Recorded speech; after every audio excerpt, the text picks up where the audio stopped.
तो in this और from this lecture with this lecture हम नए चैप्टर की शुरुआत कर रहे हैं। हमारी जो बोर्ड का टेक्स्ट बुक है उसमें इस चैप्टर को लेबल किया गया है, नाम दिया गया है सुपरपोजिशन ऑफ वेव्स। बड़ा ही इंपॉर्टेंट चैप्टर है, जैसे मैंने भी आपको शुरुआत में बताया, ये बहुत ज़्यादा इंपॉर्टेंट यूनिट है। कोई भी कॉम्पिटिटिव एग्जामिनेशन इस यूनिट के बगैर अधूरी है। ओके, ऐसा कभी नहीं हुआ है कि मेडिकल या इंजीनियरिंग की एंट्रेंस एग्जामिनेशन हुई और उसमें फिजिक्स के सिलेबस में सुपरपोजिशन ऑफ वेव्स या वेव्स पर कोई क्वेश्चन नहीं आया। ऐसा कभी नहीं होगा, ठीक है। So it is one of the very very important chapter. अब इसको रिलेट करने के लिए इसकी बेसिक्स जो हैं ये आपको क्लास 11th में बताई गई थी साउंड इस चैप्टर में, जहाँ पर हमने introduction of the waves, types of waves, properties of different types of waves, namely अगर मैं कहूँ तो लॉन्गिट्यूडनल वेव्स और ट्रांसवर्स वेव्स, उनकी प्रॉपर्टीज के साथ साथ प्रोपोगेशन ऑफ साउंड पर थोड़ा सा हमने डिस्कशन किया था। Yes. इस चैप्टर में हम लोग आगे बढ़ेंगे, but before I move on मैं थोड़ा सा हल्का सा एक रिवीजन, हल्का सा, बहुत ज़्यादा नहीं, थोड़ा सा एक डिस्क्रिप्शन आपके सामने रखना चाहता हूँ अबाउट वेव्स, और उसी बात को कंटिन्यू करते हुए फिर मैं सिलेबस में आगे बढ़ूंगा। हम सब जानते हैं कि जब कभी किसी मीडियम में वेव का फॉर्मेशन होता है तो एक डिस्टरबेंस क्रिएट होता है। बिना डिस्टरबेंसेस के वेव्स नहीं बन सकते।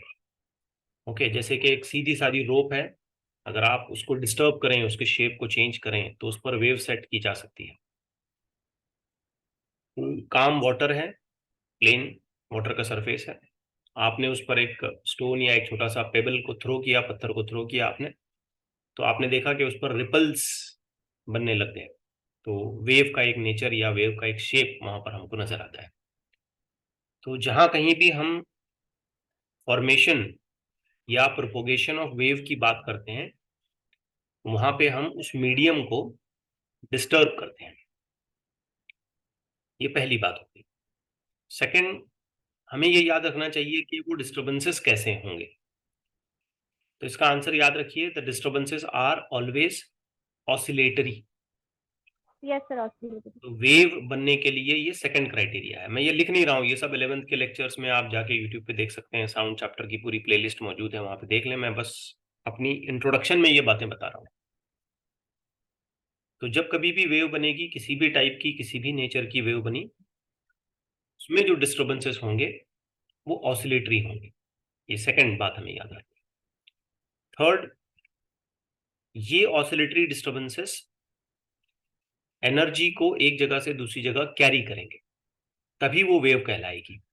ठीक है, क्योंकि वेव का मतलब ही होता है ट्रांसफर ऑफ एनर्जी। ठीक है। तो तीसरी बात हमें ये याद रखनी है कि ये ऑसिलेटरी डिस्टर्बेंसेस एनर्जी को कैरी करेंगी। साथ साथ हमें ये भी याद रखना है कि यहाँ मोमेंटम भी कैरी हो सकता है, और हमें ये भी याद रखना है यहाँ पर कि मास या पार्टिकल कैरी नहीं किया जाएगा। मास या पार्टिकल सिर्फ अपनी जगह पर ऑसिलेट होगा, एनर्जी और मोमेंटम आगे बढ़ेंगे। ठीक। चौथी बात हमें Yes, ये sir. याद रखना है कि ये वेव जब फॉर्मेशन हो जाता है, वेव का जब फॉर्मेट पूरा हो जाता है तो ये पीरियोडिक होती हैं। अब पीरियोडिक होना इनका जरूरी है, लाजमी है, क्योंकि ये ऑसिलेटरी हैं। तो ये पीरियोडिक होती हैं दो तरीके से, टाइम में और स्पेस में। मतलब ये कि एक वेव बनने के लिए जितना टाइम लग रहा है, अगले सेक्शन में जहां कहीं भी जब भी वेव बनेगी उतना ही टाइम लगेगा, तो टाइम में पीरियोडिक हो गई। और एक वेव बनने के लिए जितना स्पेस ऑक्यूपाई हो रहा है, जितनी जगह ले रहा है, अगली वेव भी उतने ही स्पेस में, उतनी ही जगह में फॉर्म होगी, मतलब स्पेस में भी ये पीरियोडिक हो जाएंगी। तो वेव्स आर डबली पीरियोडिक। तो ये छोटी मोटी बातें वेव के बारे में इंट्रोडक्टरी लेवल पर हमें याद रखनी है। मैं फिर दोहरा दूं, waves are oscillatory disturbances which transfer energy, momentum, but they do not transfer mass, and they are periodic in nature, in time and as well as in space. ठीक है। अब इसे समझाने के लिए क्विकली आपके माइंड में एक पिक्चर क्रिएट हो जाए, इसके लिए मैं एक छोटा सा यहाँ पर इमेज पुट अप कर रहा हूँ। आप ध्यान से देखें, ये वही सारी बातें यहाँ पर आपको नजर आएंगी जो मैंने अभी अभी कही। आप देखेंगे कि यहाँ पर पूरा ये मीडियम जो है वो डिस्टर्ब हो गया है। ये डिस्टर्बेंसेस ऑसिलेटरी हैं। अब आप बोलेंगे सर ये ऑसिलेटरी किस हिसाब से हुए? तो किसी भी एक पार्टिकल को नोटिस करिए, जैसे इस रेड पार्टिकल को नोटिस करिए, तो आप देखेंगे कि ये अपनी जगह पर अपनी बारी आने पर ऊपर नीचे मूव कर रहा है। ठीक है, जब उसका टर्न आएगा तो वो ऊपर जाएगा, जब उसका टर्न आएगा तो वो नीचे जाएगा। इस तरीके से वेव में ट्रांसफर होने वाली एनर्जी आगे बढ़ती जाएगी, मोमेंटम आगे बढ़ता जाएगा, लेकिन पार्टिकल मैटर अपनी ही जगह पर सिर्फ ऑसिलेट करता जाएगा। ठीक है, आप देखें यस सर। एक वेव बनने के लिए जितनी स्पेस लग रही है, जैसे यहां से यहां तक एक वेव बनती है, तो उतनी ही अगली वेव उतने ही स्पेस में बनेगी। और आप ये भी नोटिस कर सकते हैं कि एक वेव बनने के लिए जितना टाइम लग रहा है, अगले वेव बनने के लिए you will be getting same time. ठीक है, अब वेव में हम लोग तरह तरह के पैरामीटर्स डिस्क्राइब करते हैं, अलग अलग तरीके की कंडीशंस को हम लोग डिस्क्राइब करते हैं। Let me tell you once again, मैं ये सब रिवाइज कर रहा हूं, इसकी फुल लेंथ डिस्क्रिप्शन मैंने आपको साउंड इस चैप्टर में बता दी है। मैं बस रिवाइज करके 10-15 मिनट्स इस पे बात करके फिर मैं अपने चैप्टर जो भी सिलेबस का कंटेंट है अपना क्लास 12th का, उसके साथ आगे बढ़ूँ।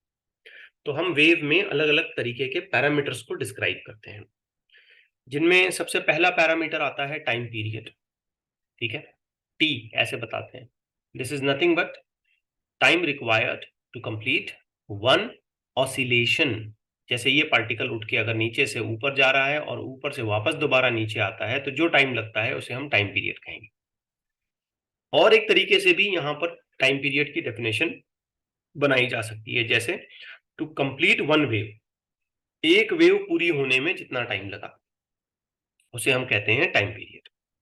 दूसरा जो टर्म यहां पर इन्वॉल्व किया जाता है वो है frequency. Frequency is nothing but the number of oscillation, या कह लीजिए नंबर ऑफ वेव्स फॉर्म्ड पर सेकेंड। मैथमेटिकली हम इसे इनवर्स ऑफ टाइम पीरियड ऐसे लिख सकते हैं। तीसरी चीज जो यहां पर हम वेव के डिस्क्रिप्शंस में अक्सर यूज करेंगे वो है एम्पलीट्यूड। ये वही चीज है जो अभी अभी हमने ऑसिलेशन चैप्टर में कंप्लीट की है। जैसे ये पार्टिकल अगर ऑसिलेट हो रहा है, तो मैं इसके लिए एक मीन लाइन डिस्क्राइब कर सकता हूं। ये मीन लाइन हो गई। मीन लाइन से ये जितना भी ज्यादा से ज्यादा नीचे या जितना भी ज्यादा से ज्यादा ऊपर जाएगा, जो भी उसका मैक्सिमम डिस्प्लेसमेंट होगा वो कहलाएगा एम्पलीट्यूड। क्लियर हुई बात? Yes, amplitude yes clear? Sir. Next जो पैरामीटर हम लोग अक्सर वेव्स को समझाने में, वेव्स को एक्सप्लेन करने में यूज करते हैं वो है वेवलेंथ, लैम्डा। यानी कि अगर एक वेव बनती है, जस्ट लाइक सी दिस, यहां मैं आपको इसे समझा सकता हूं कुछ ऐसे। ये एक वेव अगर ऐसी बनती है मान लीजिए, ठीक है, तो एक पूरी वेव की जो लेंथ है उसे हम कहते हैं वेवलेंथ। अब टेक्निकली इसे हम ऐसे भी डिफाइन कर सकते हैं कि दो सिमिलर स्टेट वाले पार्टिकल्स के बीच में जो गैप आता है हम उसे कहते हैं वेवलेंथ। तो जरूरत पड़ने पर हम वेवलेंथ यहां से लेकर के यहां तक भी गिन सकते हैं। आई बात समझ में? जरूरत पड़ने पर वेवलेंथ हम लाइक यहां से लेकर यहां तक भी गिन सकते हैं, ये भी वेवलेंथ हो सकती है। मतलब दो एक जैसी हालत में आने वाले पार्टिकल्स के बीच का गैप अगर आपने मेजर किया, सिमिलर स्टेट वाले पार्टिकल्स के बीच का गैप अगर आपने मेजर किया, तो हम उसे वेवलेंथ कहेंगे। ठीक है, जैसे कि ये एक पार्टिकल नोटिस करिए और ये तकरीबन तकरीबन सेम जैसी स्टेट पर हैं, तो अगर आप इनके गैप को मेजर करोगे तो ये वेवलेंथ कहलाएगा। Is that clear? Yes sir. You may just notice another animation in it. ये देखिए, इसे हम वेवलेंथ कहेंगे। अब वो पार्टिकल कहीं भी हो, किसी भी स्टेट में हो, किसी भी तरीके के मोशन को वो परफॉर्म कर रहा हो, what ever is the situation, identical state में जब पार्टिकल्स हैं उनके गैप को आप मेजर करिए, हम उसे वेवलेंथ कहेंगे। Getting it right? आ रहा है समझ में? यस। यस और नो? Yes sir. ओके, ठीक है, बॉयज अगर मौजूद हैं तो वो भी कंफर्म करें। बहुत बेसिक बातें बता रहा हूँ मैं, टाइम थोड़ा गया तो भी हरकत नहीं, कोई प्रॉब्लम नहीं। वह अगला जो आर्टिकल है, या अगला जो फिजिकल हम कह सकते हैं क्वांटिटी या वेव के लिए जो पैरामीटर हम लोग डिस्क्राइब करते हैं, वो है फेज। यूजुअली ऐसे फाइ से बताया जाता है। Phase is nothing but the correct state of motion. किसी भी पार्टिकल की एग्जैक्ट स्टेट ऑफ मोशन कहाँ है, उसे हम एंगल के जरिए बताने की कोशिश करते हैं, उस चीज को हम कहते हैं फेज। आपको याद होगा ऑसिलेशन में हमने इस तरीके के एंगल्स को डिस्क्राइब किया था। तो एक वेव के लिए फेज ये बड़ा ही इंपॉर्टेंट पैरामीटर बन जाता है। जैसे मान लीजिए कि हमने अगर एक वेव को क्लिक किया, उसकी इमेज निकाली, तो किसी इंस्टेंट ऑफ टाइम पर हमको वो वेव ऐसी दिखी। हमेशा ये वेव ऐसी होगी जरूरी नहीं है, क्योंकि आप देख रहे हो पार्टिकल ऊपर नीचे मूव कर रहा है, वो हरकत में है। तो हमें उसकी इमेज निकाल के उसके ऊपर पूरे कैलकुलेशन करने पड़ेंगे। ये बात जरा जहन में अच्छे से बिठाइए, ठीक है? अब हम जब इसके फेजेस की शुरुआत करते हैं, तो ये जो पॉइंट है इसको हम कहेंगे जीरो, जीरो फेज। ये जो पॉइंट है हम इसको कहेंगे pi. This one we will call it as 2 pi, this one we will call it as 3 pi, this one we will call it as 4 pi. ठीक है, माइक जरा ऑफ रखो, देखो किसका mike off. Please mike off रखें, recording पर है lecture पूरे। Okay, so these are the conditions of phases. अब इन बिटवीन भी अगर हम इसे और डिस्क्राइब करना चाहें, जैसे कि ये वाली जगह, तो ये 90 डिग्री यानी कि हम डिस्क्राइब कर सकते हैं पाई बाई 2। ये वाला 270 यानी कि हम इसे डिस्क्राइब कर सकते हैं 3 पाई by 2, and so on and so on and so on. आपको याद होगा, ये मैंने आपको 11 में जब बताया था, तो मैंने इसको एक सर्कल के रेफरेंस में ड्रॉ किया था। जैसे सर्कल में अगर हम इस पर्टिकुलर पार्टिकल की पोजीशन की बात करते हैं, तो ये जीरो एंगल को करस्पॉन्ड करता है। पार्टिकल यहाँ आगे चला और सर्कल में यहाँ आगे बढ़ा, जब वो पार्टिकल यहाँ पहुंचा तो उसका रेफरेंस यहाँ, तो ये 90 डिग्री है इस हिसाब से। 90। ये पार्टिकल घूम के जब यहाँ आया, तो ये पोजीशन और ये पोजीशन एक दूसरे को रिजेंबल की जाएगी, और ये मैं 180 डिग्री के हिसाब से बताऊंगा, और इस तरीके से हम फेजेस को डिस्क्राइब कर सकते हैं। एक चीज यहां थोड़ी सी नोटिसेबल है और बहुत इंपॉर्टेंट है। This point is very very important, ध्यान से समझें। आप एक बात नोटिस करोगे कि हर एक पार्टिकल का एक पर्टिकुलर फेज आप डिस्क्राइब करते जा रहे हो। मतलब जो पार्टिकल मान लीजिए यहां है, तो उसका एक पर्टिकुलर फेज होगा हर बार, ठीक है ना? जैसे देखिए, सोचिए, इस हिसाब से अगर इस पार्टिकल को मैं डिस्क्राइब करूंगा, तो किसी पर्टिकुलर सिचुएशन पर इसका फेज क्या हो जाएगा? 3 पाई बाई 2, करेक्ट? तो समझने की बात यह है कि हर एक पार्टिकल जो ऑसिलेट करके वेव बनाने वाला है, उसका एक पर्टिकुलर फेज हर एक टाइम पर डेवलप होता जाए। अब जैसे इस इंस्टेंट ऑफ टाइम पर जब मैंने ये वेव बनाई है, ये बताएं कि इस पार्टिकल का फेज क्या है? जीरो है। जीरो। इस पार्टिकल का फेज क्या है? पाई। पाई। 180। 180 कह सकते हो या पाई रेडियन कह सकते हो, ठीक है? तो हर एक पार्टिकल एक यूनिक फेज को रिप्रेजेंट करेगा, या मुझे ऐसा रिवर्स कहना चाहिए कि हर एक फेज एक यूनिक पार्टिकल की पोजीशन को रिप्रेजेंट करेगा उस इंस्टेंट ऑफ टाइम पे। अब दो पार्टिकल में हमेशा जब भी वेव बनेगी, दो पार्टिकल में हमेशा फेज में डिफरेंस आएगा। कोई भी दो पार्टिकल सेम फेज में कभी भी नहीं रह सकते, ठीक है?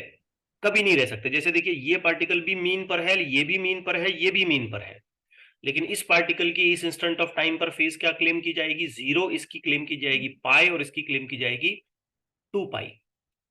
तो पार्टिकल कहां है ये ज्यादा मीनिंगफुल नहीं है, बल्कि ये ज्यादा मीनिंगफुल है कि पार्टिकल का फेज कितना है। जैसे अगर हम ये कहें कि पार्टिकल मीन पर है, तो आपको क्लियर नहीं होगा कौन सा पार्टिकल और कौन सी मीन। लेकिन अगर मैं ये कहता हूं कि पाई फेज पर है, तो मैं डेफिनेटली समझ जाऊंगा कि ये एक क्रस्ट कंप्लीट होने के बाद वाले पार्टिकल की बात चल रही है, जो कि मीन पर है। और अगर मैं इसी तरीके से 3 पाई कहता हूं, तो मैं डेफिनेटली कहूंगा कि एक वेव और आधी वेव पूरी होने के बाद वाले पार्टिकल की बात चल रही है, जो कि मीन पर है। तो हमें एग्जैक्ट स्टेट ऑफ मोशन पता चलेगी फेज से। और वेव की ये खासियत होती है कि हर अगला पार्टिकल अपने पिछले पार्टिकल के मुकाबले में कंपैरेटिवली फेज में डिफरेंस करेगा। हर अगले पार्टिकल का नया फेज आएगा। अब जैसे Yes. ये वेव अगर बेटा हम कंटिन्यू करते हैं, इमेजिन करें कि वेव यहां तक अभी यहीं पहुंची है, अभी वेव निकली तो वो ऐसे ट्रैवल करते करते जाएगी ना, करेक्ट है? Yes sir. वेव यहां से जनरेट हुई है तो वो ऐसे ट्रैवल करते करते करते करते जाएगी। अब कोई एक पार्टिकल यहां अपनी बारी का इंतजार कर रहा है, वो अपनी बारी का इंतजार कर रहा है। तो जब कभी वेव उसके पास पहुंचेगी तो उस रिस्पेक्ट में उसका जो फेज आएगा वो हमें बताना पड़ेगा। बात समझे? Yes, sir. Yes Yes, sir. अब मुझे एक बड़ी इंटरेस्टिंग सी बात बताइए कि ये जो पार्टिकल है रेड वाला, जिसकी अभी नंबर आया ही नहीं, जिसकी अभी बारी आई नहीं, वो वेट कर रहा है कि मुझ तक वेव पहुंची तो मैं हिलूं, अगर मुझ तक वेव नहीं पहुंची तो मैं क्यों हिलूं, नहीं हिलूंगा मैं, तो वो तो इंतजार करेगा। मुझे एक बात बताइए, ये फेज में लैग करेगा या लीड करेगा? सोच समझ के आंसर देना। फेज में लैग करेगा, पीछे रहेगा, या लीड करेगा, आगे जाएगा? पीछे फेज रहेगा। ये आगे जाएगा। लीडिंग है या लीडिंग है? बहुत सोच समझ के आंसर करना। आगे जाएगा। आगे जाएगा। जाएगा। अच्छा, अगर तुम कह रहे हो आगे जाएगा तो कैसे? वेट इमेजिन करने का। करिए, समझिए, इमेजिन करिए, मैं अभी एक एग्जांपल दूंगा, आपको फौरन समझ में आ जाएगा। ये ऐसे, तो इसका फेज मेरे हिसाब से जब कैलकुलेट किया जाएगा ये सिचुएशन में तो ये 6 पाई हो जाएगा, करेक्ट है? ठीक है? Yes, sir. अब एक एग्जांपल से बेटा मैं आपको समझाने की कोशिश करता हूं। हो सकता है आपने इस हिसाब से बोला होगा कि इसका फेज ज्यादा आ रहा है तो फेज में आगे, यानी कि लीडिंग इसको बोलो। नहीं, ये गलत अप्रोच है। एक एग्जांपल से समझते हैं। मान लीजिए कि आपने एक एग्जाम दी जिसमें 10,000 स्टूडेंट्स हैं एग्जाम में अपीयर करने वाले, और आपका रैंक आ गया 8,000, तो आप आगे हैं या पीछे हैं? पीछे। पीछे।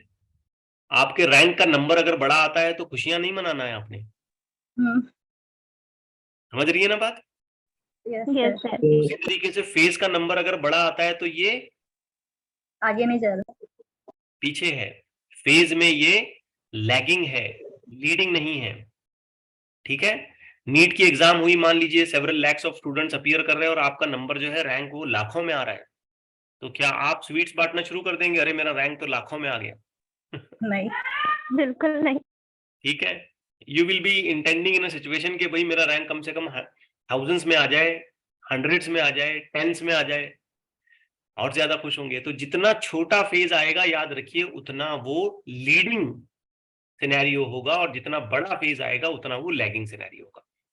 अब वेव में ये बड़ी इंपॉर्टेंट बात होती है, चूंकि वेव को आगे बढ़ना होता है, वेव को प्रोपोगेट करना होता है, वेव को ट्रांसफर करते रहना होता है, इसलिए वेव में हर अगला पार्टिकल, हर नेक्स्ट पार्टिकल अपने प्रीवियस पार्टिकल के मुकाबले में फेज में लैग करता है, क्योंकि उस तक वेव अभी पहुंचनी है, उसका तो नंबर ही नहीं आया, वो तो बेचारा बदनसीब अभी वेट कर रहा है, वो तो लैगिंग है, पिछड़ा हुआ है, उस तक तो अभी पहुंचा ही नहीं।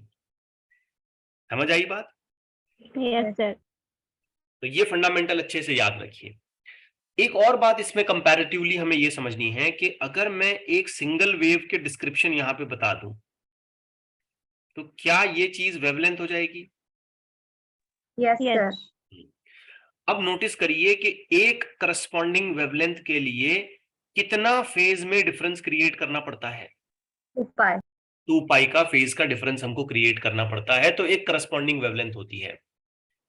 तो क्या हम ऐसे लिख सकते हैं कि किसी गिवन सिचुएशन में 2 पाई इतने फेज के डिफरेंस को जब क्रिएट करोगे तो आपको लेंथ में लैम्बडा इतना मूवमेंट, या लेंथ में लैम्बडा इतना डिफरेंस मिल जाएगा। ठीक? अब इमेजिन करते हैं कि हमने पूरा लैम्बडा नहीं लिया, बल्कि हमने कुछ आधा अधूरा एक्स ले लिया, मान लें डेल्टा एक्स ले लिया, आधा अधूरा, ना एग्जैक्ट पॉइंट पर आए ना पीछे, बीच में इधर उधर कहीं चले गए। तो क्या हम ऐसे कह सकते हैं कि इस आधे अधूरे डेल्टा एक्स के लिए एक आधा अधूरा फेज डेल्टा फाई डेवलप हो जाएगा? Yes, sir. Delta phi develop हो जाएगा। Yes. तो इस बात को मैं यहां पे लिख सकता हूं, डेल्टा फाई करस्पॉन्ड करता है एक आधे अधूरे डिस्टेंस डेल्टा एक्स को। अगर ऐसे फुल इंटीजर नंबर्स में आता है तो हम बड़ी आसानी से मेजर करने लग जाएंगे, लेकिन इन बिटवीन अगर कोई पार्टिकल का आपने क्लेम किया कि यहां से डेल्टा एक्स आगे है तो बताओ फेज में कितना डिफरेंस है, तो हम अटक जाएंगे। इसलिए हमने क्या कहा कि अगर डेल्टा एक्स इतना पाथ का डिफरेंस है, लेंथ का डिफरेंस है, तो उसके करस्पॉन्डिंगली एक आर्बिट्री वैल्यू डेल्टा फाई के फेज के डिफरेंस को बताएगी। हमें ये बात यहां अच्छे से याद रखनी है कि हम इसे क्रॉस मल्टीप्लीकेशन की सिचुएशन में ट्रीट कर सकते हैं। ये बिल्कुल वैसी बात हो गई कि 10 रुपये में एक है, मैं अगर 5 लूं तो कितने रुपये हो गए, तो 50 रुपये हो गए। तो यहां पर हम इसको एक क्रॉस मल्टीप्लीकेशन का अगर ट्रीटमेंट देते हैं तो हम लिखेंगे delta phi into lambda is equal to 2 pi into delta X. I can write delta phi is equal to 2 pi by lambda into delta x. अब ये फॉर्मूला हमारे लिए बहुत ज्यादा काम का है, बहुत ज्यादा काम का है। आगे चल के हम इस पर बहुत डिटेलिंग करने वाले हैं, मैं बस इंट्रोडक्टरी लेवल पर ये चीजें आपको बता रहा हूं।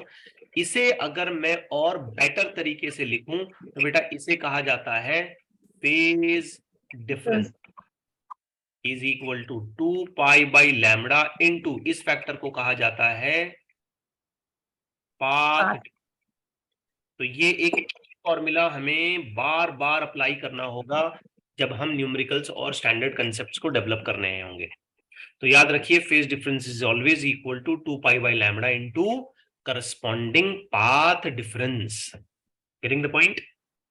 Yes sir. चलो ओके, ये कुछ छोटी मोटी बातें हैं जो वेव के बारे में हमें इनिशियली रिवाइज करनी थी, जो मैंने असल में तो ली है 11th के साउंड चैप्टर से। अब हमारा मेन आर्टिकल शुरू होता है। इसमें हम सिलेबस के हिसाब से अगर मैं टेक्स्ट बुक के अकॉर्डिंगली बात करना अपनी कंटिन्यू करूं तो इसमें सबसे पहली चीज जो हमें पढ़नी है वो है प्रोग्रेसिव वेव। बहुत सारी बातें इसके ताल्लुक से मैंने आपको ऑलरेडी बता दी हैं, but just as a topic हम इसको रिवाइज करते हैं या फिर एक बार समझते हैं। ऐसी कोई भी वेव जिसमें एनर्जी का ट्रांसफर जारी रहता है, एनर्जी का ट्रांसफर होता रहता है, वेव के प्रोपोगेशन की वजह से एनर्जी एक जगह से दूसरी जगह ट्रांसफर होती रहती है, मोमेंटम एक जगह से दूसरी जगह ट्रांसफर होता रहता है, ऐसी किसी भी टाइप की वेव को हम एक सिंपल सा नाम देते हैं। हम क्या नाम देते हैं उसे? प्रोग्रेसिव। तो प्रोग्रेसिव नाम से भी समझ में आता है आगे बढ़ने वाला। ठीक है, अक्सर हम ऐसे कहते हैं ना भाई प्रोग्रेसिव पर्सनैलिटी, ठीक है, किसी चीज को रिलेट, किसी आदमी को रिलेट करते हुए बोलते हैं मैं बहुत प्रोग्रेसिव है उसका माइंडसेट, मतलब ये है कि वो हमेशा आगे बढ़ने की बात करता है। तो progressive wave means a wave which always continues to transfer the energy. वो कहीं भी रुकती नहीं है, उस वेव में कहीं भी ठहराव नहीं आता है, वो वेव लगातार एनर्जी के ट्रांसफर को जारी रखती है, कंटिन्यूएशन में वो एनर्जी को ट्रांसफर करती रहती है। ऐसी वेव को हम कॉल करते हैं प्रोग्रेसिव। फिर वो किसी भी टाइप की हो, ट्रांसवर्स हो जैसे कि ये, ठीक है, ये सब हम वैसे 11 में पढ़ चुके हैं, मैं बार बार ये सेंटेंस बोल रहा हूं। जैसे कि ये ट्रांसवर्स, इसमें पार्टिकल के वाइब्रेशन और वेव का प्रोपोगेशन परपेंडिकुलर है, आपको याद होगा। जैसे कि ये लॉन्गिट्यूडनल वेव, इसमें पार्टिकल के वाइब्रेशन और वेव का प्रोपोगेशन जो है वो पैरेलल है। आप देखें इसमें पार्टिकल ऐसे आगे पीछे वाइब्रेट कर रहा है और वेव ऐसे आगे प्रोपोगेट कर रही है। आप देखें इसमें पार्टिकल ऐसे ऊपर नीचे वाइब्रेट कर रहा है और वेव ऐसे आगे बढ़ रही है। तो यहाँ वेव का प्रोपोगेशन और पार्टिकल का वाइब्रेशन परपेंडिकुलर है, इसे ट्रांसवर्स वेव कहलाता है। वेव का वाइब्रेशन और पार्टिकल, सॉरी, वेव का प्रोपोगेशन और पार्टिकल का वाइब्रेशन पैरेलल है, तो हम इसे लॉन्गिट्यूडनल वेव कहते हैं। लॉन्गिट्यूडनल। तो कोई भी ऐसी वेव जो एनर्जी को लगातार ट्रांसफर करती रहती है हम उसे प्रोग्रेसिव वेव कहते हैं। So these are the definition in words. I am just putting this definition later on. जब आप नोट्स को डाउनलोड करेंगे वीडियो लिंक में से तो आपसे याद कर लें। ठीक है, एक छोटी सी बात बतानी यहाँ पर रह गई, मैंने फेज और ये सारी चीजें बता दी। एक छोटी सी बात मैं यहाँ ऐड करना चाहता हूँ, वेव की वेलोसिटी। किसी का माइक डिस्टर्ब कर रहा है ऐसे बोल रहे हैं, तो जरा आप अपने अपने माइक ऑफ रखें प्लीज। यस, एक छोटी सी चीज यहाँ पे रह गई, वेव की वेलोसिटी, वेव वेलोसिटी जिसे हम कहते हैं। ठीक है, अब यहां पर अक्सर स्टूडेंट कंफ्यूज हो जाते हैं। देखिए एक साथ दो अलग अलग वेलोसिटीज के बारे में हमें डिस्क्रिप्शंस देने होते हैं। एक होता है वेव कितने रफ्तार से कितनी वेलोसिटी से आगे जा रही है, मतलब ये जो वेव आगे बढ़ रही है ना ऐसे, उसकी स्पीड क्या है। और दूसरा होता है ये कि ये जो पार्टिकल ऊपर नीचे चल रहा है तो उसकी वेलोसिटी या उसकी स्पीड क्या है, तो उसे हम कहते हैं पार्टिकल वेलोसिटी। ठीक है, तो किसी भी वेव में हमेशा कितनी तरीके की वेलोसिटीज होंगी? दो। दो। कौन कौन सी? Particle velocity, wave velocity. Particle and wave velocity. Wave velocity. अब मैं एक फॉर्मूला लिखने जा रहा हूं, आप मेरी हेल्प करें यहां पे। अगर मैंने फॉर्मूला लिखा बच्चों, ओमेगा अंडर रूट में एम्पलीट्यूड का स्क्वायर माइनस डिस्प्लेसमेंट वाई का स्क्वायर। डिस्प्लेसमेंट वाई मैंने इसलिए लिया क्योंकि ये वेव ऐसे चल रही है। ये कौन सी वेलोसिटी होगी, याद करिए। Particle velocity. पार्टिकल। शाबाश, क्योंकि चैप्टर तो अभी अभी पूरा हुआ है, ये भूलने का सवाल ही नहीं पैदा होता। हमने जस्ट नाउ ये कहा कि पार्टिकल ऑसिलेट करता है, पार्टिकल एसएचएम परफॉर्म करता है। तो जब कोई पार्टिकल एसएचएम परफॉर्म करेगा तो उसकी oscillatory velocity omega under root में ए स्क्वायर माइनस डिस्प्लेसमेंट का स्क्वायर। डिस्प्लेसमेंट वाई पे भी आ सकता है, एक्स पे भी आ सकता है, जेड पे भी आ सकता है, याद रखिए।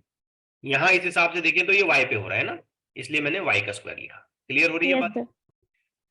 तो पार्टिकल वेलोसिटी अगर किसी कैलकुलेशन में हमें सॉर्ट आउट करना है तो याद रखिए हमें वही ऑसिलेशन का फॉर्मूला अप्लाई करना है।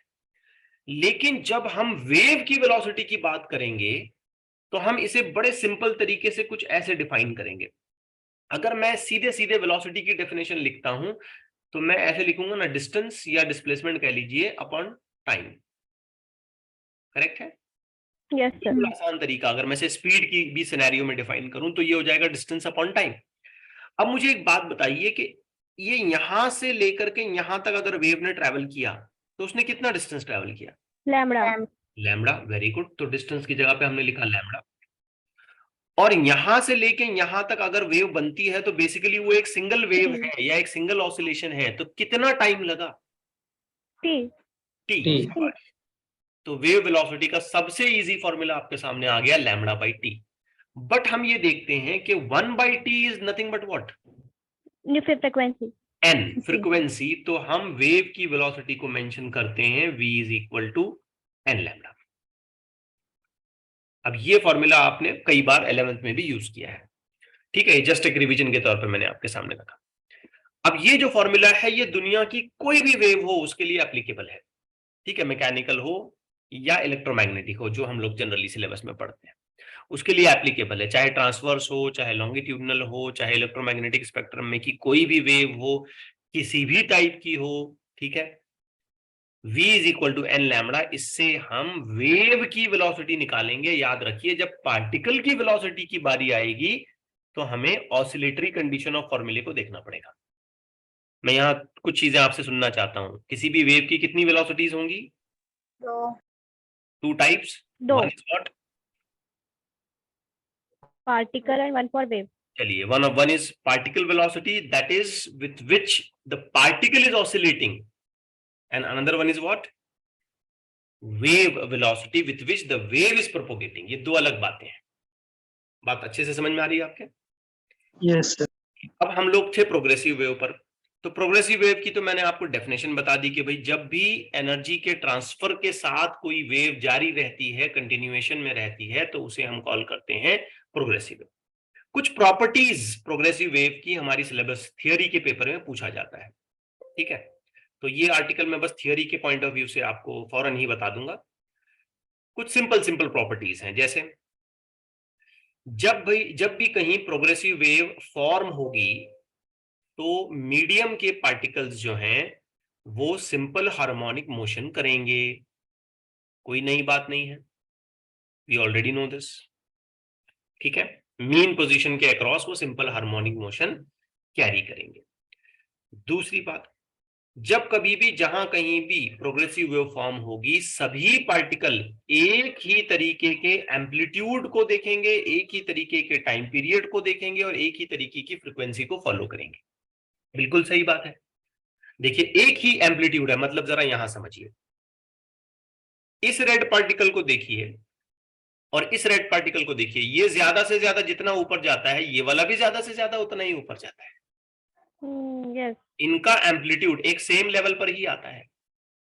इस पार्टिकल के लिए जो ऑसिलेटरी फ्रीक्वेंसी और टाइम पीरियड है, इस पार्टिकल के लिए भी या किसी और पार्टिकल के लिए भी वही ऑसिलेटरी फ्रीक्वेंसी और टाइम पीरियड होंगे। करेक्ट है? Yes, sir. तो ये सेकंड प्रॉपर्टी है जो हमें याद रखनी है।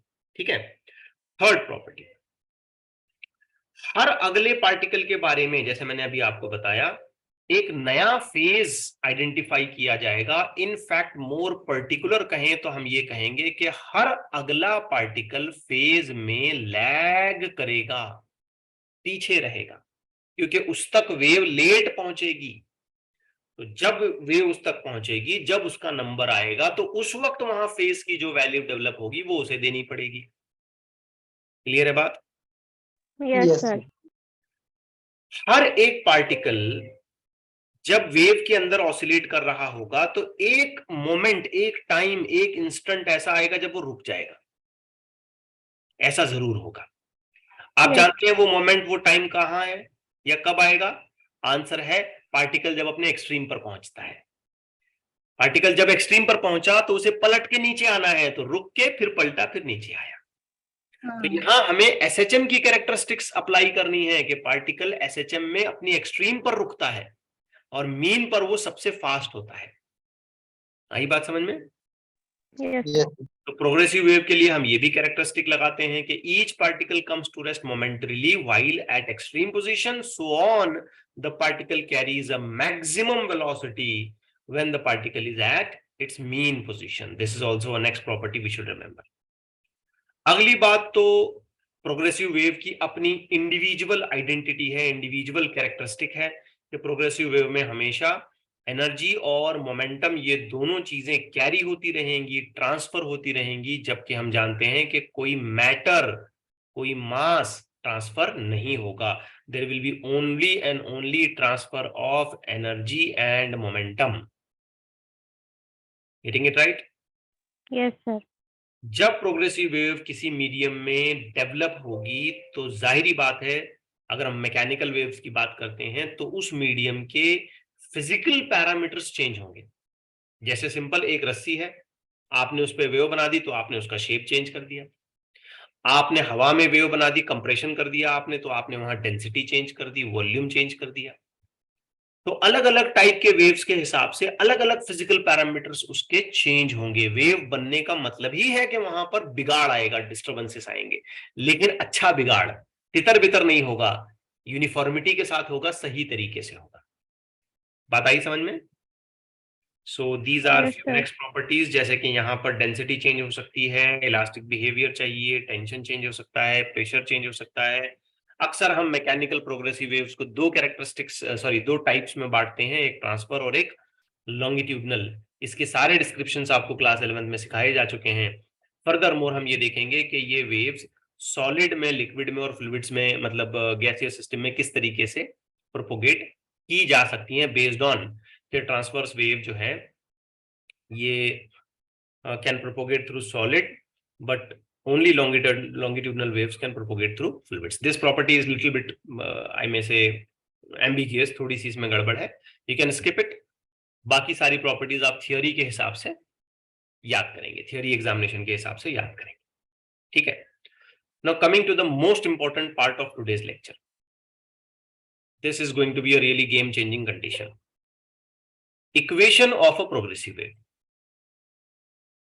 किसी प्रोग्रेसिव वेव की इक्वेशन हम लोग कैसे लिखें, समझते हैं। एक छोटा सा डिस्क्रिप्शन मैं आपको बताता हूं। मान लें कि हमने किसी जगह पर एक वेव को सेट किया और किसी इंस्टेंट ऑफ टाइम पर मैंने उस वेव की इमेज को क्लिक किया तो मुझे ऐसा दिखा। क्या यह हमेशा ऐसा रहने वाला है? मैं फिर नहीं। सवाल करता हूं, नहीं, यहां सब हरकत हो रही है लगातार। मैंने फोटो निकाली तो उस वक्त की इमेज, स्नैपशॉट मुझे ऐसा दिखा। अब किसी एक पार्टिकल को बेटा मैंने इसमें से पिक किया, चलिए इस पार्टिकल को या इस पार्टिकल को मान लीजिए मैंने यहां से इसे पिक किया, तो हम जानते हैं ये पार्टिकल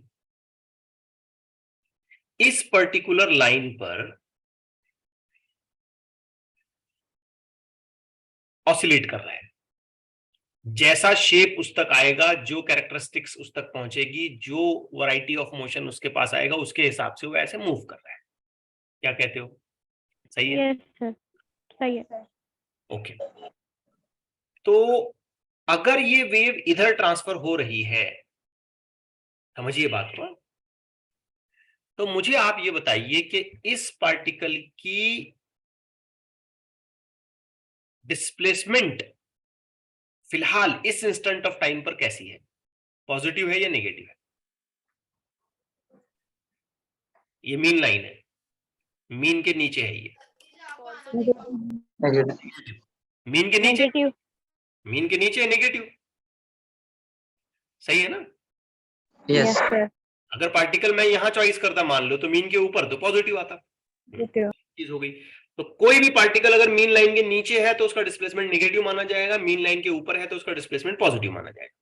ये फंडा एकदम क्लियर हुआ? Yes sir. दूसरी बात है, इस पार्टिकल की वेलोसिटी कैसी है, पॉजिटिव है क्या नेगेटिव है? अब यहां आपको चालाकी से सोचना है, ठीक है? हालांकि ये भी मैंने आपको 11 में बताया, लेकिन फिर एक बार शुरुआत, आपको यहां थोड़ा चालाकी से सोचना है। आपने ये सोचना है कि ये पार्टिकल जब फोटो निकाली गई थी, क्योंकि मैंने वेव की फोटो निकाल के इमेज बनाई है ना यहाँ पे, मैं फिर दोहरा दूं, क्या हर बार ये ऐसा ही रहेगा? नहीं। नहीं। देखें यहां, ये देखें, क्या ये पार्टिकल एक ही पोजीशन पर है? नहीं, वो लगातार मूव कर रहा है, हरकत में है वो। जैसा डिस्प्लेसमेंट उस तक पहुंच रहा है उसके हिसाब से वो ऊपर या नीचे जा रहा है। कभी ऊपर जा रहा है, कभी पलट के नीचे आ रहा है, कभी नीचे से पलट के फिर ऊपर जा रहा है।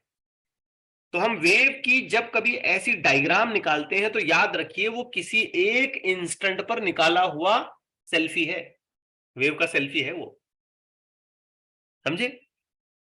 Yes sir. तो अब मैं आपसे बड़ा ही एक इंपॉर्टेंट क्वेश्चन पूछ रहा हूं कि इस पार्टिकल की वेलोसिटी कैसी है, पॉजिटिव है या नेगेटिव है? तो बेटा गौर से सुनना, इसको आंसर करने के लिए मैथमेटिकल कैलकुलेशंस हैं, क्लास 11 के लेक्चर्स फिर जाके देखें आप, लेक्चर्स मौजूद हैं यूट्यूब पर, साउंड इसकी प्लेलिस्ट आप देखें, उसमें पूरे दिख जाएंगे। लेकिन मैं यहां फिर रिवीजन के तौर पे हल्का सा इसका एक ट्रिक बताता हूं। वेलोसिटी को ऑब्जर्व करने के लिए कि पॉजिटिव है या नेगेटिव, आप ये देखोगे कि वेव का डायरेक्शन ऑफ प्रोपोगेशन कैसा है। तो फिलहाल मैंने बताया टुवर्ड्स राइट, इधर जा रही है वेव, ये बताया। तो फिर हम ये सोचेंगे कि अभी तो ये ऐसा है, लेकिन इसके पास कौन सा पोर्शन आने वाला है? क्या इस पार्टिकल के पास ये ऊपर वाला पोर्शन आने वाला है वेव का? तो जाहिर बात है इस पार्टिकल को ये पोर्शन जब यहां पहुंचेगा वो कहां उठाएगा? ऊपर उठाएगा। तो इसका मतलब ये है कि इस पार्टिकल का सेंस ऑफ मोशन कैसा बनने वाला है? पॉजिटिव। ऊपर की तरफ, यानी कि पॉजिटिव बनने वाला है। अब इमेजिन करें कि मैंने यहां एक पार्टिकल ले लिया, जस्ट इमेजिन करें यहां एक पार्टिकल ले लिया, ये पार्टिकल मैंने यहां लिया, तो जाहिर बात है ये पार्टिकल इस लाइन पर अपने हिसाब से मूव कर रहा है, और जब हमने उसको देखा तो हमको वो यहां दिखा, तो इसका डिस्प्लेसमेंट कैसा हुआ? नेगेटिव। शाबाश, नीचे है। लेकिन इसका सेंस ऑफ मोशन, इसकी वेलोसिटी का डायरेक्शन कैसा है? ऊपर की तरफ। नीचे है, क्योंकि इसके पास ये हिस्सा पहुंचने वाला है। जब वेव आगे बढ़ेगी तो इस पार्टिकल के पास ये हिस्सा पहुंचने वाला है। जब ये हिस्सा यहां पहुंचेगा, ये क्रेस्ट यहां है, सॉरी ट्रफ यहां आएगा, तो इस पार्टिकल को नीचे आना पड़ेगा। यस समझ आई बात सबको? Yes sir. मतलब अगले इंस्टेंट ऑफ टाइम पर ये पार्टिकल और नीचे जा रहा है क्या, और ऊपर जा रहा है? नीचे। और नीचे जा रहा है, मतलब इसका सेंस ऑफ मोशन नीचे की तरफ है या ऊपर की तरफ है? नीचे नीचे की तरफ है, तो इसकी वेलोसिटी मानी जाएगी, इसकी वेलोसिटी नेगेटिव मानी जाएगी। अच्छा, अब इसे बताएं आप, यहां ले लिया मैंने पार्टिकल, इमेजिन करें आप, तो ये इस लाइन पर अपना मोशन कर रहा है, ऊपर नीचे, up down up down up down up down. पहला क्वेश्चन, भाई इसका डिस्प्लेसमेंट कैसा है? पॉजिटिव। पॉजिटिव। पॉजिटिव तो ऊपर की तरफ है। अब इसकी वेलोसिटी कैसी है बताएं? नेगेटिव है। शाबाश, समझने की कोशिश करो, इसमें कोई गलती नहीं करना, क्योंकि आगे हमें बड़े न्यूमेरिकल्स निकालने हैं, इसमें कोई गलती नहीं करना। इसकी वेलोसिटी कैसी है? नेगेटिव। क्यों? क्योंकि ये वेव बेटा इधर आगे बढ़ने वाली है, तो इस पार्टिकल को बाद में इस हिस्से की तरह मूव करना है, इस पोर्शन पर इसको मोशन करना है। तो जैसे ये हिस्सा इधर आएगा, क्या ये पार्टिकल को नीचे घसीटेगा? यस मतलब अगले ही इंस्टेंट ऑफ टाइम पर ये पार्टिकल मुझे और नीचे दिखने वाला है। Yes sir. तो इसका मतलब क्या है? इसका सेंस ऑफ मोशन, डायरेक्शन कैसा है इसका? नीचे। नीचे की तरफ है। अगर इसका सेंस ऑफ मोशन या डायरेक्शन नीचे की तरफ है तो डेफिनेटली ये नेगेटिव वेलोसिटी पोजेस करता है। अब देखिए, अगर मैंने एक पार्टिकल यहां इमेजिन किया और ये लाइन इसकी ऑसिलेशन की बताई, तो इसका डिस्प्लेसमेंट कैसा हुआ?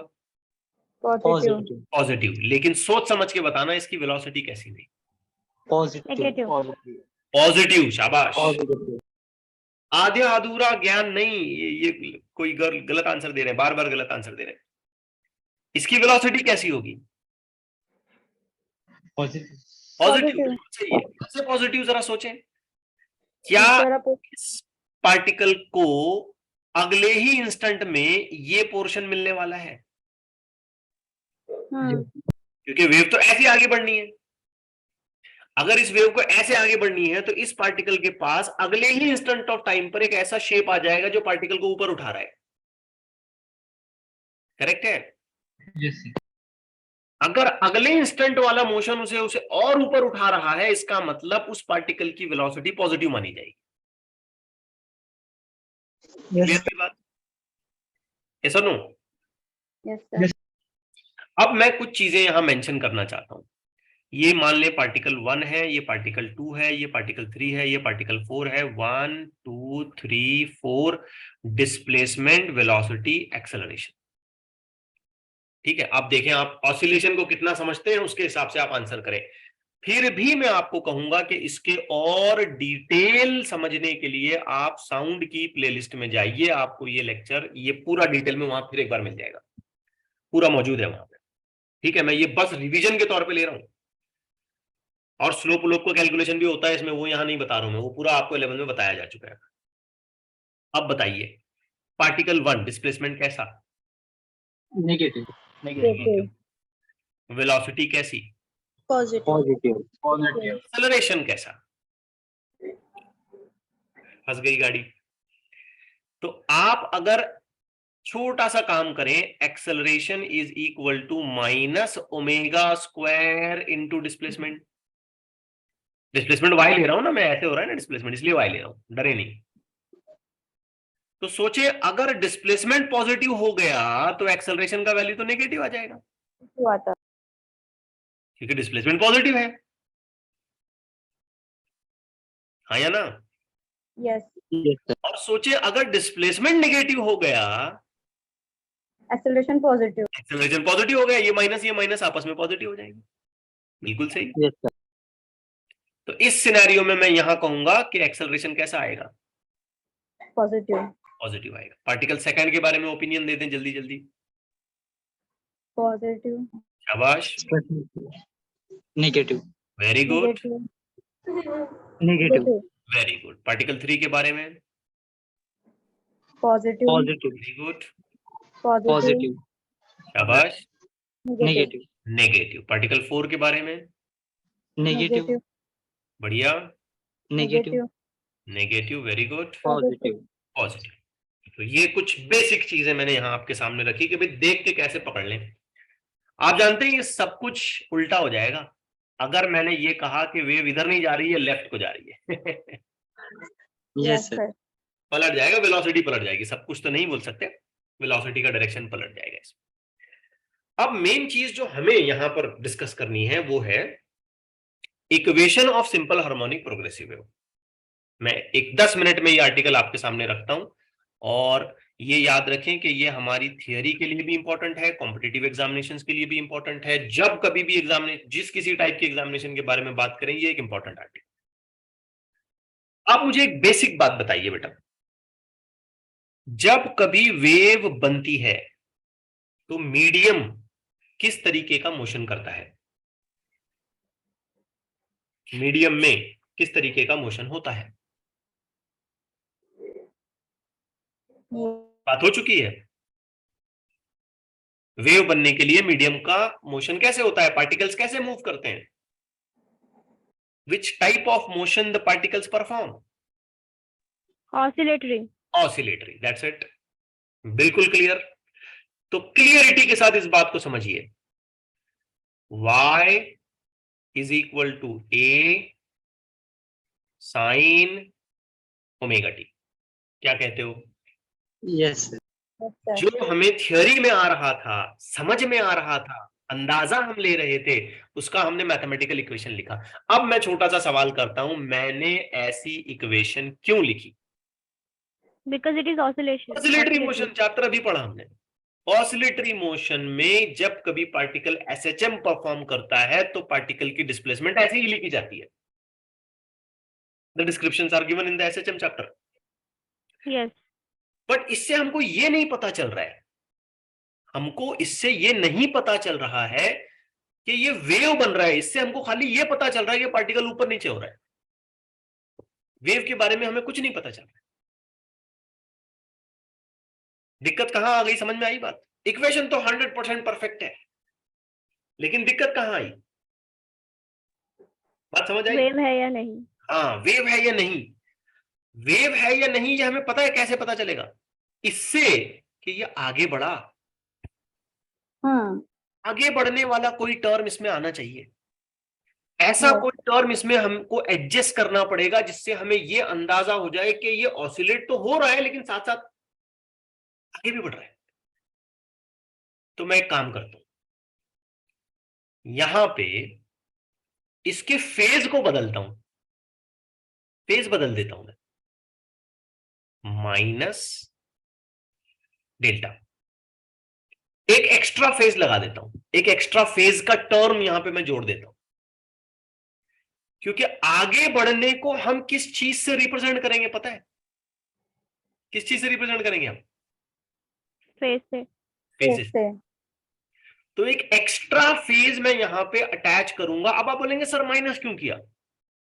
माइनस इसलिए किया हमने क्योंकि हर अगले पार्टिकल का फेज लैग होता है।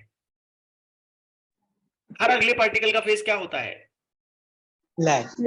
लैग होता है। तो हमको यहां पर ये term as a lagging phase के रिप्रेजेंटेशन में ऐड करना पड़ेगा, एज अ फेज डिफरेंस हमको यहां पर ऐड करना पड़ेगा। क्या मेरी बात समझ पा रहे हैं? Yes sir.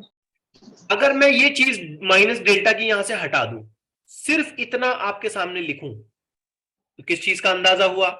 ऊपर नीचे, ऊपर नीचे। माइनस में डेल्टा लगाने से मैं एक बात को रिप्रेजेंट कर रहा हूं कि हर अगले पार्टिकल का फेज भी तो बदलेगा, लैगिंग ऑफ फेज तो डेवलप भी होता जाएगा। तो उससे ये भी तो अंदाजा होगा कि हर अगले पार्टिकल की बात चल रही है, मतलब ये ऊपर नीचे होना आगे भी बढ़ रहा है। यस। Yes. ठीक है, तो यहां हम लगा देते हैं ब्रैकेट, और ये आपकी बन गई वेव की इक्वेशन। अब मसला ये आया कि ये जो डेल्टा है ये तो फेज डिफरेंस है। डेल्टा का मतलब फेज का डिफरेंस बताना है आपको, फेज का डिफरेंस आगे बढ़ रहा है। वो कहां से लाए? ज्यादा दूर नहीं बेटा, थोड़ा सा पीछे जाए। ये रहा आपका फेज का डिफरेंस।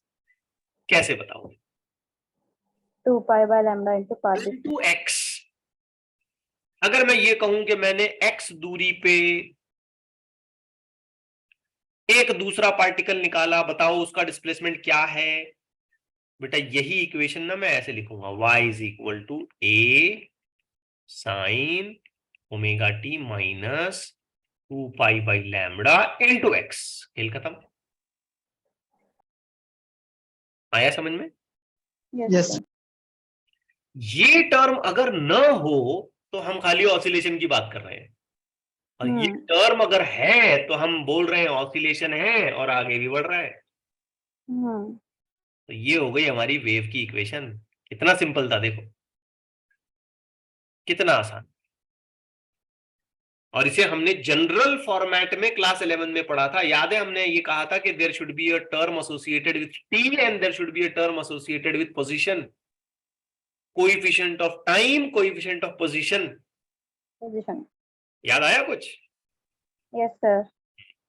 यहां खास 12th के सिलेबस में हम लोग एक चीज इंट्रोड्यूस करते हैं, ये जो 2 पाई बाई लैम्बडा होता है ये कांस्टेंट होता है, हम इसे लगाते हैं k और हम इसे कहते हैं प्रोपोगेशन कांस्टेंट। ठीक है, we call this as propagation constant. Are things clear? Yes, sir. Yes, sir. मतलब किसी जनरल फॉर्मेट में हम इस इक्वेशन को ऐसे भी लिख सकते हैं, a sine omega t minus k x. बात आई समझ में? Yes, sir. Yes. अब यहां मैं एक चीज आपको बता दूं, wave velocity v, wave velocity, particle नहीं, पार्टिकल तो हो जाएगा ओमेगा अंडर रूट में A square minus Y square. Wave की वेलोसिटी, याद रखिए वेव की वेलोसिटी होती है coefficient of time With divided respect to by time. Coefficient of position, coefficient of time divided by coefficient of position. आप बोलेंगे ऐसा कैसा सर? Hmm. देखो 2 पाई n, इसमें तो कोई शक नहीं, Yes. Omega is equal to 2 pi n। K का फॉर्मूला बताओ? 2 pi by lambda. Pi by lambda, 2 pi ने 2 पाई को मार दिया, लैम्बडा ऊपर चला गया, आपको वही इक्वेशन मिली जो मैंने अभी आपको बताई। ठीक है, Yes, sir. अब आपको मैं ये कहूंगा यहां पे कि इस फॉर्मेट को याद रखिए, इस फॉर्मेट को भूलना नहीं है। टाइम का कोएफिशिएंट डिवाइडेड बाय पोजीशन के कोएफिशिएंट, ये आप करेंगे तो आपको वेव की वेलोसिटी मिल जाएगी, कभी नहीं भूलना इसको। Example, y is equal to 0.05 sine 2 pi t minus pi by 2 x. ऐसा आपको कुछ तो भी आड़ा टेढ़ा इक्वेशन दिया गया और आपसे पूछा गया भाई बताओ वेव की वेलोसिटी क्या है। हम टेंशन में, अरे इक्वेशन से कैसा निकालना। अब वेव की वेलोसिटी हमने क्या मालूम कितना फास्ट जारी रहेंगी, कहां तो भी हम क्या करना, 4. तो हम कैसे निकालेंगे? तो हम वेव की वेलोसिटी निकालने के लिए रेशो क्लेम करेंगे, जो कुछ भी टाइम के साथ है, फिलहाल कितना है 2 pi. 2 pi. उसको डिवाइड करेंगे उससे जो कुछ भी एक्स के साथ है, यानी कि पोजीशन के साथ है। Pi by 2. Pi by 2. पाई पाई मर गया, हमारा आंसर आया 4। अगर हमारे यूनिट्स मीटर्स में है, एसआई में है, तो हम आंसर देंगे मीटर पर सेकंड, और अगर सेंटीमीटर्स में है तो हम आंसर देंगे सेंटीमीटर पर सेकंड, मिलीमीटर में है तो हम मिलीमीटर पर सेकंड लगा देंगे, जो भी फिलहाल मैं एसआई में लिखता हूं मीटर पर सेकंड। तो पहला पॉइंट यहां निकल करके आया कि इसको कभी नहीं भूलना कि वेव की वेलोसिटी निकालने का तरीका है coefficient of time divided by coefficient of position. Are things clear? Yes, sir. Yes. ये थोड़ा इसको, हाँ कुछ डाउट है, किसी को कुछ बोलना है? आइए थोड़ा इसको और आगे बढ़ाते हैं। y is equal to a sine omega होता है 2 pi by t into small t minus के होता है 2 pi by lambda into small x. ऐसे भी लिख सकते हैं। आपका दिल बोल रहा है नहीं मैं 2 पाई को कॉमन लेता हूं, तो 2 पाई कॉमन लेके बाहर निकाल दें, T by T minus x by lambda, ऐसे भी लिख सकते हैं, कोई प्रॉब्लम नहीं है। आपका दिल बोल रहा है नहीं मेरे को टी नहीं चाहिए, टी मुझे अच्छा नहीं लग रहा है, n t minus x by lambda, ये भी काम आप कर सकते हैं, कोई प्रॉब्लम नहीं है। Yes, sir. आ रही बात समझ में? Yes. Yes, sir. तो आप इसको मल्टीपल अलग अलग अप्रोचेस में लिख सकते हैं, सबका मतलब सेम, सबका मतलब सेम। ये मैंने नोट्स में यहां पे 7 अलग अलग फॉर्मेट बनाए हैं, ये कोई भी उठा लो, सारे के सारे एक ही हैं, एक ही चीज को बता रहे हैं। हर वेव में या तो टाइम का, एक टाइम का कोएफिशिएंट होगा, एक पोजीशन का कोएफिशिएंट होगा, रीअरेंजमेंट करते जाओ, रीअरेंजमेंट करते जाओ, यहां तक तो मैंने बता दिया। अब इसमें से एन कॉमन निकाल लो, एक्स बाई वी हो जाएगा, 2 पाई एन को ओमेगा कर दिया है, वी कॉमन निकाल लो, वी या वी से मल्टीप्लाई करके रीअरेंज करके लिखो, एनीवेज जैसे चाहो वैसे, जो मल्टीप्लिकेशन जो रीअरेंजमेंट मैथमेटिकली वहां किया जा सकता है वो कर लो, आपको आपका आंसर मिल जाए। ठीक है, but the most basic format to remember is this, जिसमें आपको 2-3 बातें और एडिशनली याद रखनी है। ये जो k है ये क्या है? 2 pi by lambda, ये जो ओमेगा है ये क्या है? 2 pi by t, 2 pi by d या 2 पाई n। भूलेंगे नहीं इस बात को। yes sir, अब एक और चीज मैं आपको बताता हूं लास्ट, फिर लेक्चर हम क्लोज करते हैं। जब ये वेव इधर जा रही है, इधर, तो हर अगले पार्टिकल के बारे में हमारा ओपिनियन क्या है? फेज में लैग करेगा। लैग। लेकिन सोचो अगर मैं उल्टा चला दूं, इधर इधर, तो हर अगले पार्टिकल के बारे में जो इधर आने वाला है उसके बारे में हमारा ओपिनियन क्या हो?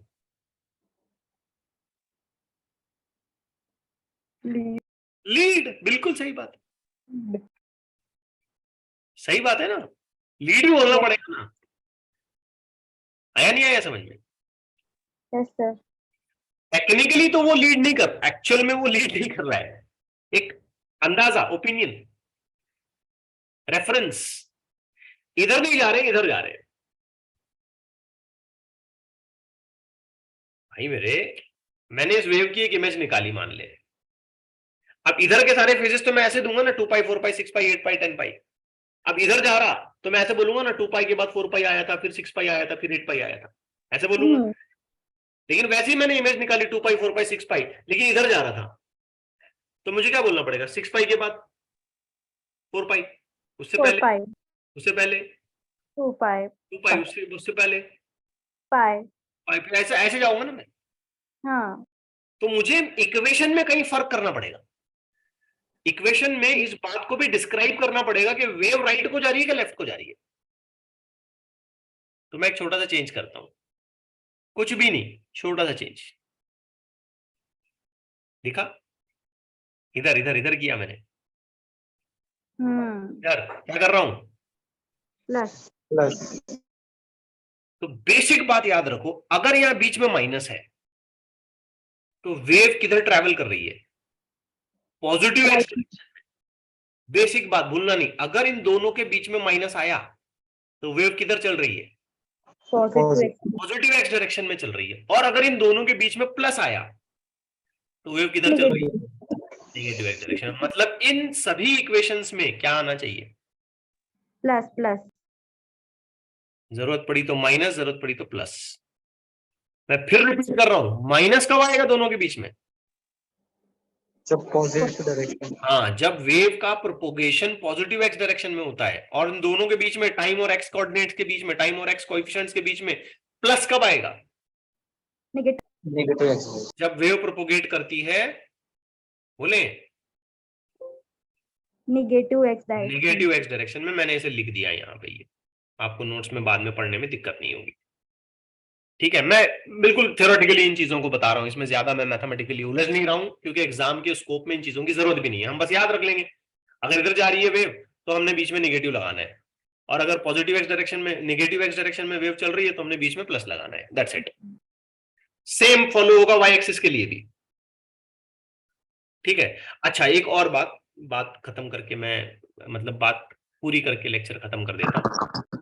समझना, ये y is equal to a sine omega t, मान लो माइनस के साथ kx की बजाय अगर मैंने ऐसे लिखा, x is equal to a sine omega t minus k y. क्या फर्क है दोनों में? What is the difference? वो ऊपर नीचे ऑसिलेट कर रहा है, आगे पीछे, क्या फर्क है? फर्क बताऊं मैं आपको। इसके लिए वेव ऐसी है, इधर जा रही है, और इसके लिए वेव ऐसी है, इधर जा रही है। फर्क समझा? डिस्प्लेसमेंट, माइक ऑफ रखो बेटा प्लीज। इस इक्वेशन के हिसाब से पार्टिकल का ऑसिलेशन वाई एक्सिस में हो रहा है और वेव जा रही है x एक्सिस में, एक्स एक्सिस में। इस इक्वेशन के हिसाब से पार्टिकल का oscillation x axis, x axis में हो रहा है और वेव जा रही है y वाई एक्सिस। जैसे तुमने रस्सी जो है ना रोप सीलिंग पे लगा दी और ऐसे झटका दे दिया, तो ऑसिलेशन एक्स एक्सिस में हो रहा है पार्टिकल का, लेकिन वेव तो ऐसे जा रही है वाई एक्सिस में, तो तुमको लिखना ऐसे पड़ेगा। ये पार्टिकल का डिस्प्लेसमेंट है, याद रखना। और यहां जो y या x आता है ये वेव का पोजीशन है, वेव का माइग्रेशन है, वेव का ट्रैवलिंग है, वेव का प्रोपोगेशन है। अच्छा, अब मैं अगर ऐसे पूछूं आपको, z is equal to a sine omega t minus k x, क्या कहते हो? बताओ। x और y के कौन सी डायरेक्शन में जा रही है? x और y के बीच में वेव कौन सी डायरेक्शन में जा रही है? आंसर क्वेश्चन ध्यान से सुनना, अधूरा जवाब दे रहे हो बेटा। वेव कौन सी डायरेक्शन में जा रही है?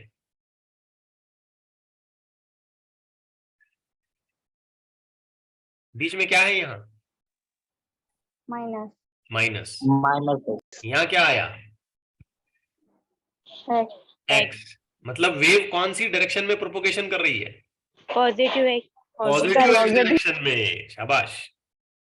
और पार्टिकल का ऑसिलेशन कहाँ हो रहा है? z में ऐसे हो सकता है ना, सांप चल रहा है, सांप ऐसे, जेड एक्सिस आमने सामने,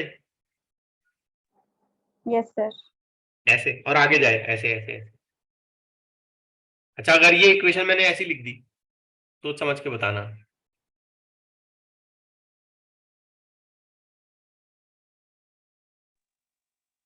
पार्टिकल कहाँ ऑसिलेट हो रहा है? सॉरी एक सेकंड में कुछ गलती कर गया इसमें। पार्टिकल कहाँ ऑसिलेट हो रहा है? नेगेटिव x गलत जवाब, शाबाश। वाई में पार्टिकल का ऑसिलेशन वाई में हो रहा है। वेव कहाँ जा रही है? Negative z negative side. Wave जहां भी जा रही होगी ना, वो एक्स कोएफिशिएंट, ये सॉरी वो ये वाला कोएफिशिएंट होगा, के साथ वाला टर्म होगा जहां वेव जा रही होगी। बीच में पॉजिटिव नेगेटिव आया मतलब पॉजिटिव डायरेक्शन में जा रही होगी, और बीच में अगर पॉजिटिव आया तो नेगेटिव डायरेक्शन में जा रही होगी। और यहां जो लिखा होगा वो पार्टिकल का ऑसिलेशन है। yes, अच्छे से यस सर सारा मामला क्लियर हो गया। ये इक्वेशन पूरी रट्टी लगा, एकदम रट लेना है इसको। वेलोसिटी का कैलकुलेशन पूछा तो फटक से आना चाहिए, ठीक है? yes, sir. अब आप मॉड्यूल देखें, मॉड्यूल में मैंने तकरीबन 24 क्वेश्चंस दिए हैं, और कल की क्लास में हम वो सारे क्वेश्चन करेंगे इंशाल्लाह। अगली क्लास में हम सारे क्वेश्चन करेंगे। रुक जाए फिर।